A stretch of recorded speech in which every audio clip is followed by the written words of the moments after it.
Psaume 40. J'ai attendu patiemment l'Éternel, et il s'est penché vers moi et a entendu mon cri. Il m'a sorti d'un lac horrible, d'une mare de boue, il a posé mes pieds sur un rocher, il a affermi mes pas.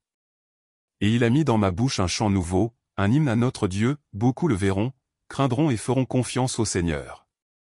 Bienheureux l'homme qui met sa confiance dans le Seigneur et qui ne respecte pas les orgueilleux ni ceux qui se tournent vers le mensonge.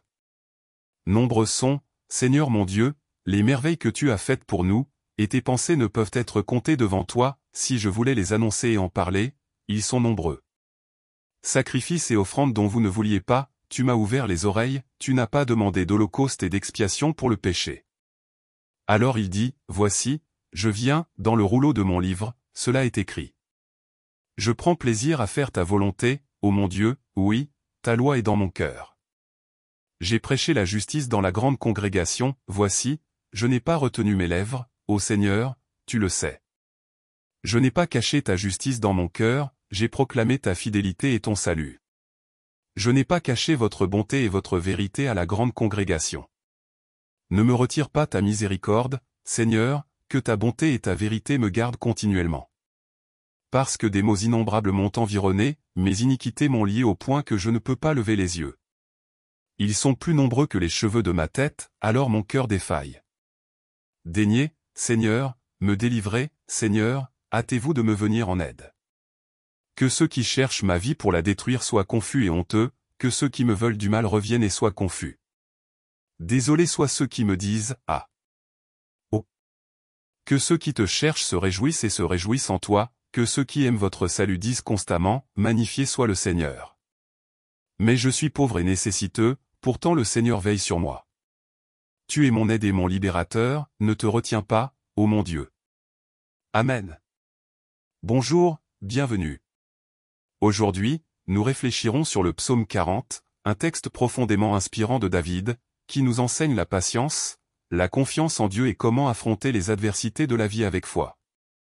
Ce psaume nous donne un message puissant sur la façon dont nous pouvons surmonter les défis et trouver la vraie paix dans notre voyage de connaissance de soi et de croissance spirituelle.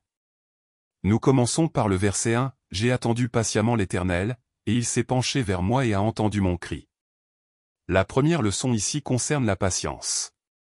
Dans un monde où tout semble immédiat, la patience devient une vertu rare mais essentielle. David nous enseigne que lorsque nous attendons patiemment Dieu, nous n'attendons pas simplement quelque chose passivement, mais nous faisons confiance à sa sagesse et à son timing parfait. Attendre patiemment est une pratique de connaissance de soi.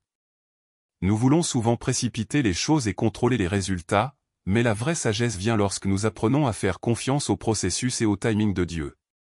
Cette patience nous apprend à être présent dans l'instant présent et à être sûr qu'au moment opportun, le Seigneur entendra notre cri et nous guidera.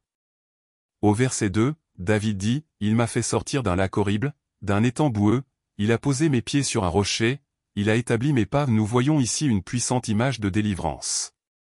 David était dans un état de détresse, comme quelqu'un coincé dans la boue, mais Dieu l'a sauvé et l'a placé dans un endroit sûr et ferme.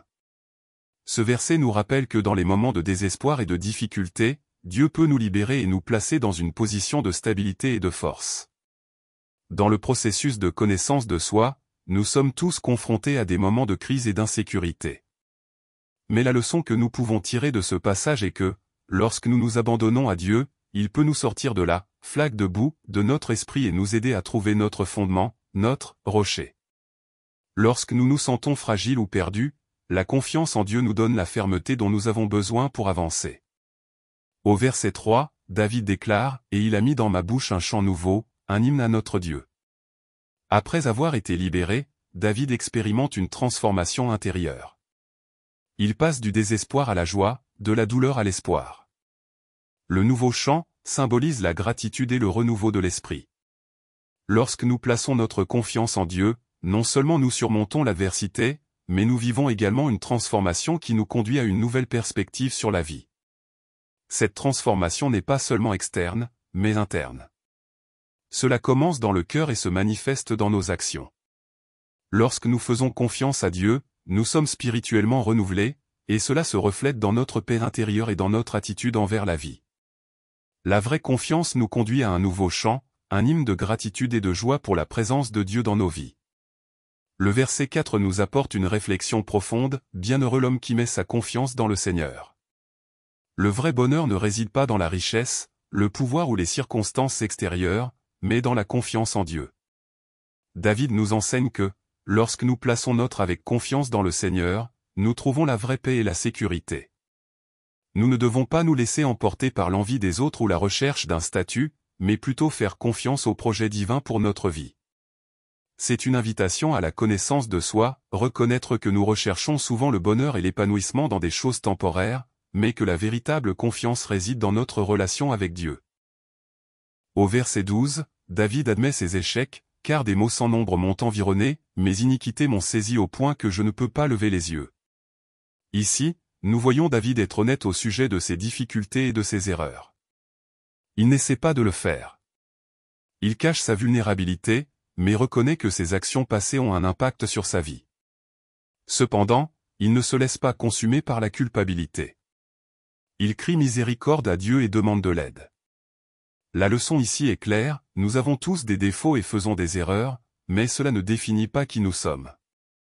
La clé est de reconnaître nos échecs, d'en tirer des leçons et, par-dessus tout, de rechercher la miséricorde de Dieu. La véritable guérison commence par la reconnaissance de nos imperfections et par la confiance que Dieu est toujours prêt à nous pardonner et à nous aider à avancer. En bref, le psaume 40 nous enseigne à faire confiance à Dieu, à attendre patiemment, à reconnaître notre fragilité et à expérimenter la transformation qui vient d'une véritable relation avec le Seigneur. Lorsque nous plaçons notre confiance en Dieu, il nous sauve, nous donne une fondation solide. Et renouvelle-nous avec un nouveau chant de joie et de gratitude. N'oubliez pas que quelle que soit l'adversité à laquelle vous faites face, Dieu est à vos côtés, prêt à entendre votre cri et à vous guider sur un chemin de paix et de détermination. Lorsque vous placez votre confiance en Dieu, non seulement il vous sauve, mais il vous renforce également pour surmonter tous les défis que la vie vous lance. Votre patience et votre confiance en Dieu sont de puissants outils de transformation. Réfléchissez, attendre patiemment le Seigneur, ce n'est pas attendre passivement, mais avoir confiance activement qu'il a un plan parfait pour votre vie, même si nous ne comprenons pas son timing. Si cette vidéo vous a aidé, aimez et commentez, et si elle peut inspirer plus de personnes, aidez-nous à partager et à vous abonner pour recevoir plus de vidéos et que Dieu soit une bénédiction dans votre vie. Rendez-vous dans la prochaine vidéo. Merci d'avoir regardé et à la prochaine fois. Merci d'avoir regardé et à la prochaine fois.